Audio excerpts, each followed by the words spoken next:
যা গরম পড়েছে তাতে হালকা রান্নাই শরীরের পক্ষে ভালো।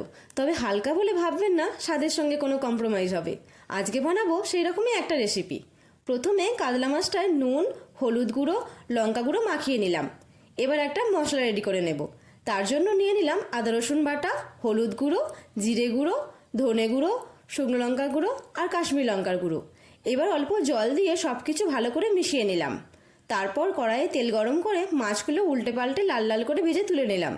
এবার ওই তেলেই আলুগুলো ভেজে তুলে নিলাম। পটলগুলো একইভাবে ভেজে নিলাম। তারপর ওই তেলে রাঁধুনি, কালো জিরে আর তেজপাতা ফোড়ন দিয়ে দিলাম। ফোড়নটা অল্প নেড়ে দিয়ে দিলাম বানিয়ে রাখা মশলা। মশলাটা কষিয়ে দিয়ে দিলাম টমেটো কুচি আর অল্প নুন।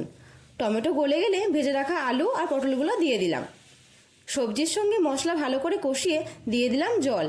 তারপর কিছুক্ষণ ঢেকে আলুটা সেদ্ধ করে নিলাম। আলু সেদ্ধ হয়ে গেলে দিয়ে দিলাম ভাজা মাছ। এবার আরও 2 থেকে 3 মিনিট ফুটিয়ে ধনেপাতা কুচি ছড়িয়ে পরিবেশন করলাম মাছের ঝোল।